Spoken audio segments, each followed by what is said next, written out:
ಶ್ರೀ ಗುರುಭ್ಯೋ ನಮಃ. ಎಲ್ಲರಿಗೂ ಬೆಳಗಿನ ಸುಪ್ರಭಾತ.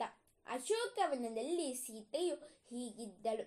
ಆಮ್ನಾಯಾನಾಂ ಅಯೋಗೇನ ವಿದ್ಯಾಂ ಪ್ರಶಿಥಿಲಾಮಿವ ದುಃಖೇನ ಬುಬುದೇ ಸೀತಾ ಹನುಮಾನ್ ಅನಲಂಕೃತ ಸಂಸ್ಕಾರೇಣ ಯಥಾ ಹೀನಂ ವಾಚಮರ್ಥಾತರಂ ಗತಾಂ ತರ್ಕಯಾಮಾಸ ಸೀತೇತಿ ಕಾರಣೈರುಪಪಾದಯನ್.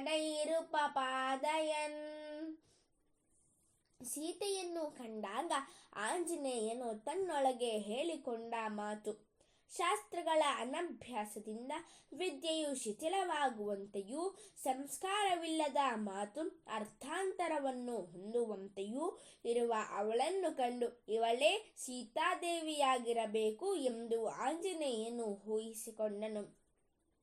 ಅಲಂಕಾರರ ಹಿತಳಾಗಿ ದುಃಖದಿಂದ ಬಳಲಿ ಹೋಗಿದ್ದ ಅವಳನ್ನು ನೋಡಿ ಇವಳೇ ಸೀತೆಯೆಂದು ತರ್ಕದ ಬಲದಿಂದ ಆಂಜನೇಯನು ತಿಳಿದನು. ಶ್ರೀರಾಮನನ್ನು ಸೀತೆಯನ್ನು ಸ್ಮರಿಸಿ ಅವರಿಗೆ ವಂದಿಸಿ ಅನಂತರ ಆಂಜನೇಯನು ಅಶೋಕವನದಲ್ಲಿ ಸೀತೆಯನ್ನು ಹುಡುಕುವುದಕ್ಕಾಗಿ ಅಲ್ಲಿಗೆ ಬರುತ್ತಾನೆ. ಅಲ್ಲಿ ಶಿಂಶುಪಾ ವೃಕ್ಷದ ಕೆಳಗಡೆಯಲ್ಲಿ ಕೂತ್ಕೊಂಡು ಸದಾ ರಾಮ ರಾಮ ರಾಮ ಎಂದು ರಾಮನಾಮ ಸ್ಮರಣೆ ಮಾಡುತ್ತಾ ಇದ್ದಂಥ ಸ್ತ್ರೀಯರನ್ನು ಕಂಡು ಆಂಜನೇಯನು ಇವಳೇ ಶ್ರೀರಾಮ ಪತ್ನಿಯಾದ ಸೀತಾದೇವಿಯಾಗಿರಬೇಕು ಎಂದು ಊಹಿಸುತ್ತಾನೆ. ಇಯಂ ಕನಕವರ್ಣಾಂಗೀ ರಾಮಸ್ಯ ಮಹಿಷಿ ಪ್ರಿಯ ಪ್ರಣಶ್ಚಾಪಿ ಸತಿ ಯಸ್ಯ ಮನಸೋ ನ ಪ್ರಣಶ್ಯತಿ. ಶ್ರೀರಾಮನ ಪ್ರಿಯರಾಣಿಯಾದ ಸೀತೆಯು ಬಂಗಾರದಂತೆ ಹೊಳೆಯುತ್ತಾ ಇದ್ದಾಳೆ. ಶ್ರೀರಾಮನಿಂದ ದೂರವಾಗಿದ್ದರೂ ಇವಳು ಶ್ರೀರಾಮನ ಮನಸ್ಸಿನಿಂದ ಮಾತ್ರ ದೂರವಾಗಿಲ್ಲ.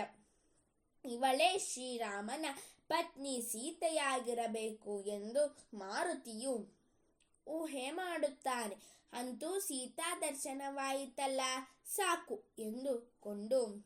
ಎಂದುಕೊಂಡು ಆಂಜನೇಯನು ಆ ಮರದ ಕೊಂಬೆಯ ಮೇಲೆ ಕೂತುಕೊಂಡು ಸೀತೆಯ ದರ್ಶನವನ್ನು ಮಾಡುತ್ತಾ ಶ್ರೀರಾಮನ ಸ್ಮರಣೆ ಮಾಡುತ್ತಾ ಸಂತೋಷವಾಗಿದ್ದಾನೆ.